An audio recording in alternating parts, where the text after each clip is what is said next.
अस्सलाम वालेकुम my YouTube family, कैसे हैं आप? मैं उम्मीद करती हूँ कि आप सब बिल्कुल खैरियत से होंगे। अल्हम्दुलिल्लाह मैं भी बिल्कुल ठीक-ठाक हूँ। अच्छा, आज ना मैं बैठी सोच रही थी कि मैंने 2025 में क्या-क्या सीखा। तो कुछ चीज़ें तो ऐसी थी जो मैंने पिछले चंद सालों में सीखी और कुछ चीज़ें ऐसी भी हैं जो मैंने इसी साल सीखी। तो मैंने सोचा आपके साथ भी शेयर करूँ। हो सकता है आपको भी उससे फ़ायदा हो। तो आज हम ज़िंदगी के 10 सबक समझेंगे जो हो सकता है आपके लिए लाइफ चेंजिंग साबित हों और आखिर में आपके लिए एक बोनस भी है। So let's get started. सबसे पहले नंबर पे तो कभी भी ओवर शेयर ना करें। हर किसी को आपके बारे में सब कुछ जानने की ज़रूरत नहीं होती। मुझे भी पहले ऐसा फ़ील होता था कि जैसे हम किसी से बात करते हैं ना, तो हमें लगता है कि हर किसी को हमारे बारे में सब कुछ जानना चाहिए कि मैं इस चीज़ में कितनी अच्छी हूँ। और ये पता कहाँ से हमें फ़ील होता है, कब से ये फ़ील होना शुरू होता है कि जब बचपन में हमें कम तारीफ़ मिली होती है या उतनी वैलिडेशन नहीं मिली होती, तो फिर हमें ऐसा फ़ील होता है कि जैसे हमें ना हम जिसके साथ भी मुख़ातिब हैं, हमें उसे अपने बारे में सब कुछ बता देना चाहिए। ताकि जो उसका आखिरी रिएक्शन है ना, वो ये हो कि ओह माय गॉड! ये तो बहुत अच्छी है, ये तो इतना कुछ करती है। तो मैं आपसे ये कहना चाहती हूँ कि हर किसी को आपके बारे में सब कुछ जानने की ज़रूरत नहीं होती। जितना कम लोग आपके बारे में जानेंगे ना, उतनी ही ज़्यादा पुरसुकून आपकी लाइफ़ होती है। क्योंकि फिर वो आपके बारे में कुछ जानते नहीं होते, तो वो आपको जज भी नहीं कर सकते, ना ही वो आपका मज़ाक उड़ा सकते हैं, ना ही वो आपकी ज़िंदगी पर तबसरा कर सकते हैं। क्योंकि उन्हें आपके बारे में कुछ इल्म ही नहीं होता या फिर बहुत कम इन्फॉर्मेशन होती है। तो जितना ज़्यादा आप बताएँगे ना, उतना ही आप खुद को कमज़ोर फ़ील करेंगे। तो इसलिए बहुत बेहतर है कि ओवर शेयर ना करें। ओवर शेयर करने के बाद आपको एक गिल्ट भी होता है कि मुझे ये नहीं बताना चाहिए था। तो 2026 में ये गलती मत दोहराएँ, बस दूसरे शख्स को उतना ही बताएँ जितना उस वक़्त के लिए ज़रूरी है बस।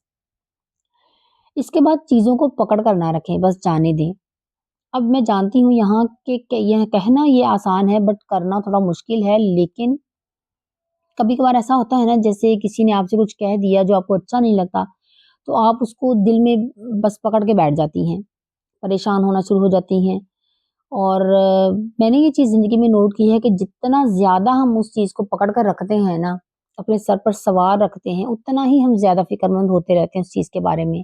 खुद को परेशान करते रहते हैं, खुद को दुःख पहुँचाते रहते हैं। हालाँकि दूसरे शख्स को उस बात की शिद्दत का बिल्कुल भी अंदाज़ा नहीं होता कि उसने अपने अल्फाज़ से हमें कितना दुःख पहुँचाया है, उसके लिए नॉर्मल सी बात होती है। तो मैंने ये फ़ील किया है कि बजाए इसके कि हम खुद को ही कोसते रहें, परेशान होते रहें और हमें कभी-कभार ऐसा लगता है कि अगर हम एटीट्यूड दिखाएँगे ना थोड़ा-सा, तो शायद दूसरे इंसान को एहसास हो जाए और वो शायद कुछ बदल जाए, बट ऐसा कुछ भी नहीं होने वाला। तो इसलिए हर चीज़ को अपने सर पर सवार ना करें, लेट गो करने दिया करें। और तीसरी बात ये है कि जो मैंने बहुत गहराई से अपनी लाइफ़ में सीखी है कि कुछ लोग कभी नहीं बदलते, या आप ये कह लें कि आप लोगों को नहीं बदल सकते।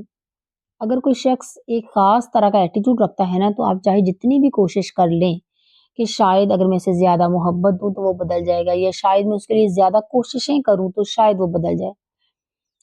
तो एक बात याद रखें, जिस खिचड़ी को आप बिरयानी का दर्जा देंगे ना, वो उसे हज़म नहीं होगी, क्योंकि वो खिचड़ी है।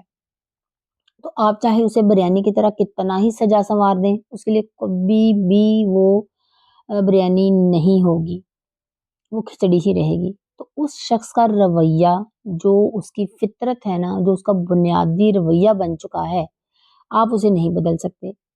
और अगर आपने अपनी ज़िंदगी में ऐसे लोगों को नोटिस किया है ना कि आप उन्हें बदलने की कोशिश कर रहे थे बट आप मायूस हो रहे थे, तो प्लीज़ कमेंट में मुझे ज़रूर बताइएगा, ताकि मुझे भी पता चले कि मैं अकेली ही इस तरह का फ़ील नहीं करती। मैंने भी बहुत कोशिश की। जैसे कि मैंने कुछ लोगों को बदलने की कोशिश की कि अगर मैं इसे समझा दूँगी तो वो बदल जाएगा। अगर मैं कुछ करूँगी तो वो बदल जाएगा, बट कुछ भी नहीं बदला। तो मैंने सोचा मेरा जो मेंटल पीस है ना, वो ज़्यादा ज़रूरी है। या तो मैं उस शख्स को जैसा है वैसा ही कबूल कर लूँ और उसकी उस एटीट्यूड को इग्नोर कर दूँ जो मुझे पसंद नहीं, या फिर मैं उस शख्स को जाने दूँ। लेकिन कभी-कभी आप लोगों को जाने भी नहीं दे सकते, क्योंकि वो आपके बहुत करीब होते हैं।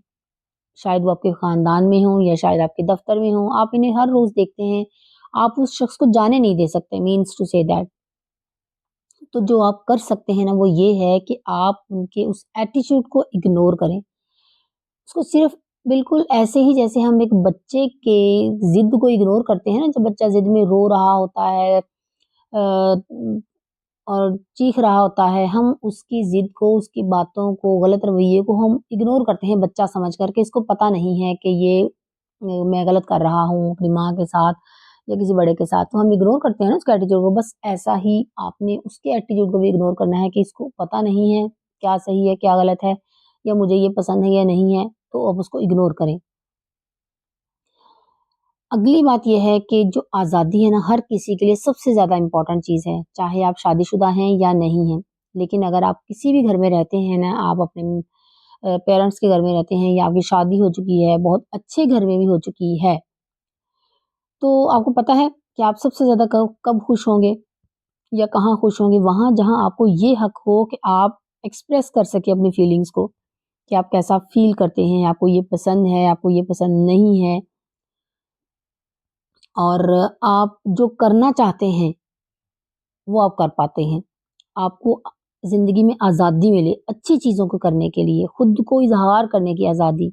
अब ये मैं गलत चीज़ों की आज़ादी नहीं कह रही कि 2-2 बजे तक बाहर रहने की या गलत चीज़ों की।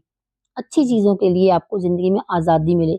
अपने आप को और ज़्यादा कॉन्फिडेंट बनाने की आज़ादी। वो काम करने की आज़ादी जो आप वाक़ई पसंद करते हैं या जिससे आप लुत्फ़अंदोज़ होते हैं। तो जब आपको ये आज़ादी मिलती है ना तो आप एक हैप्पी पर्सन बन जाते हैं, कामयाब इंसान बन जाते हैं। और जिसके पास आज़ादी नहीं होती है ना काम करने की आज़ादी, खुद को एक्सप्रेस करने की आज़ादी, उन्हें ये सिखा दिया जाता है कि वो अपने जज़्बात को दबाएँ।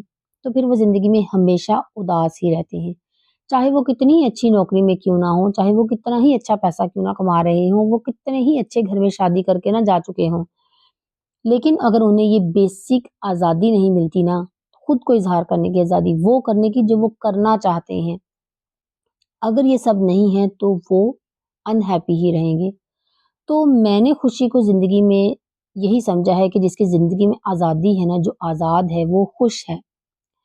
और जो आज़ाद नहीं है, वो जो बुनियादी चीज़ें भी नहीं कर सकता, वो हमेशा उदास रहेगा। चाहे बाहर के सर्कमस्टांसेस आपके जैसे भी हों, कितने भी आपके पास पैसा हो, कुछ भी हो। अगली बात ये है कि जो मैंने सीखी है, जैसे वो आपने भी सुना होगा ना कि वो कहते हैं ना कि महँगा रोए एक बार और सस्ता रोए बार-बार। पहले मैं ऐसा सोचा करती थी कि कपड़ों में, जूतों में पैसा क्यों लगाना चाहिए? ठीक है, नॉर्मल से पैसे जूते, कपड़े लेकर भी गुज़ारा हो सकता है या आपके पास ज़्यादा कपड़े, ज़्यादा जूते होने चाहिए। तो हर किसी की ज़िंदगी में जैसे डिफरेंट फ़ेजेज़ आते हैं, जैसे स्टूडेंट्स हैं तो ज़ाहिर है वो पैसे नहीं कमा रहे होते, तो उस वक़्त उनकी जो सोच होती है ना वो और होती है। जो कुछ भी उन्हें मिल रहा होता है ना अपने सर्कमस्टांसेस के हिसाब से, अपने रिसोर्सेज़ के हिसाब से, तो जैसे उन्हें रोज़ कोचिंग भी जाना होता है तो उन्हें लगता है कि रोज़ जूते बदलने चाहिए, कि मैं एक ही रोज़ जूता पहन नहीं सकती। लेकिन फिर टाइम के साथ-साथ इंसान का सोचने का तरीका बदल जाता है। तो अब मैंने ऐसा फ़ील किया है कि जो महँगे कपड़े हैं, जो महँगे जूते हैं ना, वो आपका म्यार बनाते हैं। हज़ारों ऑप्शंस होते हैं, जितना आप अफ़ोर्ड कर सकते हैं उसमें। आप सेल्स को एन्जॉय कर सकते हैं अच्छे म्यारी जूतों के लिए, म्यारी लिबास के लिए। यकीन करें अच्छे म्यार का जूता और अच्छे म्यार का लिबास जो है ना, वो खुद बोलता है, चाहे आप ना भी चाहें। मैंने तो अपनी ज़िंदगी में यही एक्सपीरियंस किया है कि जब आप अच्छे कपड़े पहनते हैं ना, तो खुद को कॉन्फिडेंट फ़ील करते हैं और जब आपको ऐसा फ़ील होता है ना या आप कॉन्शियस होते हैं इस चीज़ के लिए कि मेरे बाल अच्छे नहीं लग रहे या मेरे कपड़े अच्छे नहीं लग रहे या मेरे जूते जो हैं वो मेयार के मुताबिक नहीं हैं, तो फिर आप खुद को कॉन्फिडेंट फ़ील नहीं करते। तो अगर आप इस पोज़ीशन में हैं कि अच्छे मेयारी जूतों में आप सरमायाकारी कर सकें, अच्छे मेयार के कपड़ों में आप इन्वेस्ट कर सकें, तो ज़रूर कीजिएगा। ये एक बार शायद आपको महँगा लगेगा, लेकिन ये कम्फ़र्टेबल भी होगा आपके लिए और ये आप पर अच्छा भी लगेगा। और लिबास को बार-बार पहनने में कोई मसला नहीं है। लेकिन अगर आपने कम मयार की कोई चीज़ पहनी है ना और आपको खुद को अनकॉन्फिडेंट फ़ील करते हैं, कम पुरएतमाद फ़ील करते हैं, तो इसकी कीमत बहुत ज़्यादा है कपड़ों की कीमत के मुकाबले में। तो इसलिए समझदारी से इंतख़ाब करें, इसके बारे में सोचें। अगली बात ये है कि आप हर किसी को खुश नहीं रख सकते, हर वक़्त। ये बात मैंने अपनी ज़िंदगी में बहुत गहराई से समझी है। चाहे आप जितनी भी कोशिश कर लें, कभी-कभी ज़िंदगी में आप सबको खुश नहीं कर सकते, आप हर किसी की एक्सपेक्टेशंस पूरी नहीं कर सकते। उसकी बेसिक सी रीज़न ये होती है कि जो एक्सपेक्टेशंस है ना, वो किसी के दिमाग में होती हैं और अब आप हर किसी के दिमाग तक तो रिसाई नहीं हासिल कर सकते ना। इसलिए चाहे आप जितना भी किसी के लिए कुछ करने की कोशिश करें, लेकिन हो सकता है वो उसे चाहिए ही ना हो, तो बेहतर है कि बातचीत की जाए। जैसे शायद आपके अपने खानदान के अफ़राद से ही आप बात कर सकें। अगर आप किसी रिश्ते में हैं, जैसे आपका पार्टनर ही है, तो आप उससे पूछ सकते हैं, बात कर सकते हैं कि आप क्या चाहते हैं? आपकी लाइफ़ में क्या एक्सपेक्टेशंस हैं मुझसे? तो जब आप एक बार बातचीत कर लेते हैं ना, तो चीज़ें आसान हो जाती हैं। वरना क्या होता है, आप अपनी पूरी कोशिश करेंगे, लेकिन दूसरा शख्स जो है ना, वो खुश नहीं होगा। फिर इतनी मेहनत करने के बाद, इतनी कोशिश करने के बाद, आपका दिल तोड़ देगा सैकड़ों टुकड़ों में। फिर आप कहेंगे मैंने तो अपनी ज़िंदगी पूरी दे दी और वो फिर भी खुश नहीं है। शायद उसे आपकी ज़िंदगी चाहिए ही नहीं थी। तो इसलिए पूछें और फिर अमल करें, तो फिर आप खुश भी रहेंगी। अच्छा, नेक्स्ट जो बात है ना वो ये है कि अंदर की इस हल्की-सी आवाज़ को सुनें। कभी आपने फ़ील किया है कि आपके अंदर से एक आवाज़ आती है कि ये चीज़ मेरे लिए ठीक नहीं है या ये शख्स मेरे लिए ठीक नहीं है? और आपके पास कभी कोई ख़ास वजह भी नहीं होती, कभी-कभार आपके पास कोई ठोस वजह नहीं होती, सॉलिड रीज़न नहीं होती या शायद अल्फ़ाज़ नहीं होते ये बताने के लिए कि इस शख़्स में क्या गलत है और बस आप फ़ील करते हैं कि कुछ गलत है, कुछ ठीक नहीं है। ये आपकी सिक्स्थ सेंस है, आपका वजदान है जो अंदर से चीख रहा होता है। लेकिन आप क्या करते हैं, उसे इग्नोर कर देते हैं क्योंकि ज़्यादातर वक़्त हम जानते ही नहीं हैं कि ये जो सिक्स्थ सेंस है ना किस तरह काम करती है। बस अंदर से एक हल्की-सी चुभन होती है, एक शऊर अंदर से कह रहा होता है कि ये शख्स ठीक नहीं है। तो आप नहीं जानते थे कि आपको उसे सुनना है, तो अब मैं आपसे कह रही हूँ कि अगर कभी वो आवाज़ आपके पास से आए और कभी आपको ऐसा फ़ील हुआ हो, तो ज़रूर उस आवाज़ को सुनें चेंज के लिए, एक मौके के लिए। तो अगली बार जब आप अंदर से फ़ील करें ना कि ये नहीं होना चाहिए, तो ज़रूर अपने अंदर की आवाज़ को सुनें। छोटी-सी एग्ज़ाम्पल देती हूँ कि जैसे जब आप अपना फ़ोन ही स्क्रॉल कर रहे होते हैं और पढ़ाई नहीं कर रहे होते, तो आपको अंदर से कसूरवार फ़ीलिंग आती है ना, एक गिल्ट होता है फ़ील आपको क्योंकि आपका शऊर पहले ही जानता था कि ये गलत था। आपको उस वक़्त पढ़ाई करनी चाहिए थी। लेकिन आपने क्या किया, आपने अपनी उस अंदरूनी आवाज़ को इग्नोर किया और आप अभी भी स्क्रॉल कर रहे थे, उस आवाज़ को इग्नोर करके। तो वो बिल्कुल आपका अंदरूनी शऊर बात कर रहा था और आप उसे इग्नोर कर रहे थे, तो ये बिल्कुल ना करें। नेक्स्ट है कि जो लोग आपको इनसिक्योर फ़ील कराते हैं ना, वो खुद इनसिक्योर और उदास होते हैं। जो एक कामयाब इंसान होता है ना, हैप्पी पर्सन, वो कभी भी किसी दूसरे शख्स को तकलीफ़ नहीं देता। और मैंने ये समझा कि जब भी कोई हमें कुछ कहता है ना, बुरा फ़ील कराता है या हमें लेट डाउन करने की कोशिश करता है, तो वो उसकी अपनी ज़िंदगी में उदासी होती है, उसकी अपनी ज़िंदगी का कोई ना कोई पहलू ऐसा होता है, जो जिसकी वज़ह से वो खुश नहीं होता, तो वो दूसरों को भी खुश नहीं देख सकता। तो इसलिए मैंने ये समझा कि जब भी कोई आपको परेशान करने की कोशिश करे, आपको इनसिक्योर करने की कोशिश करे, तो आपको उसे इग्नोर करने की कोशिश करनी है। क्योंकि वो आपके बारे में नहीं होता, वो उसके अपने बारे में होता है। फिर वो छोटी-छोटी चीज़ों में आपको इनसिक्योर फ़ील कराता है, जैसे वो हमेशा दूसरों की शक्लो सूरत को जज करता है या दूसरों के बारे में छोटी-छोटी तफ़सीलात कि किसने क्या पहना, क्योंकि वो खुद अपने आप को कबूल करने के काबिल नहीं होता, तो वो दूसरों को कैसे करेगा? तो जो उदास लोग हैं ना, वो लोगों को उदास ही फ़ील कराते हैं और जो हैप्पी पीपल होते हैं, जो कामयाब लोग होते हैं, वो दूसरों को भी खुश ही फ़ील कराते हैं। तो जो आपको अगर कोई बुरा फ़ील करवाता है, तो वो उसके अपने बारे में होता है, आपके बारे में नहीं होता, तो इसके बारे में फ़िक्र ना किया करें। और इसके साथ-साथ अगर आप किसी फ़ैमिली में हैं, आप किसी रिलेशन में हैं, तो हम अक्सर जब किसी के लिए कुछ करते हैं ना, तो हम एक्सपेक्टेशन रख लेते हैं कि वो भी मेरे लिए कुछ अच्छा करे। तो एक्सपेक्टेशंस छोड़ दें। ज़रूरी नहीं है अगर आपने किसी के साथ अच्छा किया तो वो भी आपके साथ अच्छा ही करेगा। या अगर फ़र्ज़ करें आपका पार्टनर ही है, तो आप उस शख्स से अगर तवक्को रखते हैं तो रखें, लेकिन बातचीत भी करें। ये मेरी जो है ना मोहब्बत की ज़बान है। मुझे मैं किस तरह मोहब्बत फ़ील करूँगी, अगर वो आपके लिए कुछ करे, तो आप खुलकर उससे बात कर सकती हैं। और अगर आपके इज़हार के बाद भी वो आपके लिए कुछ नहीं करता, तो फिर आपको खुद पता चल जाता है कि उसकी ज़िंदगी में आपकी कितनी अहमियत है और कितनी कदर है।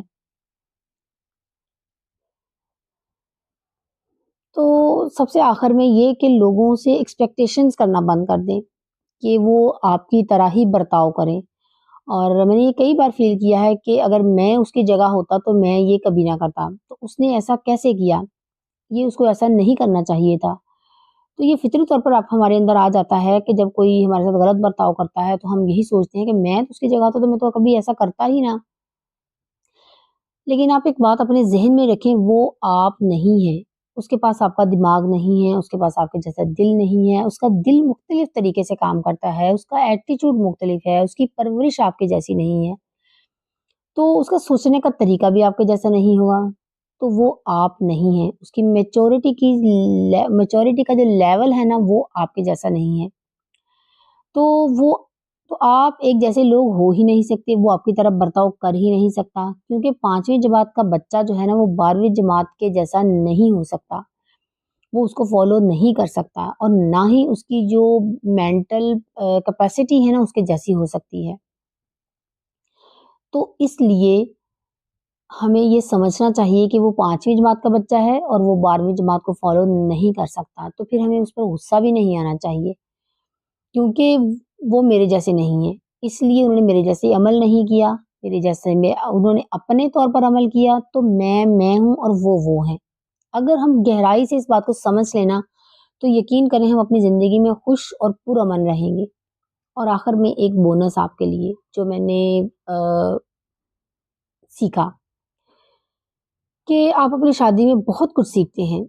और आप क्योंकि जो शादी है ना वो एक इदारा है जहाँ आप बहुत से लोगों से मिलने का मौका मिलता है आपको, और ये सब आपकी लोगों से ताल्लुकात की स्किल के बारे में है कि आप लोगों के रवैयों के साथ कैसे निमटते हैं, जो नए एटीट्यूड्स हैं लोगों के। तो ये बेसिक बात है जो मैंने सीखी कि चाहे आपकी ज़िंदगी में कितने भी उस्ताद हों, चाहे आपने के पास कितना भी इल्म हो, चाहे आपने कितनी भी किताबें पढ़ी हों, आपने कितने भी यूट्यूब वीडियोज़ देखे हों, लेकिन जब तक आपसे मशवरा नहीं लिया जाए ना, आपको देना नहीं चाहिए।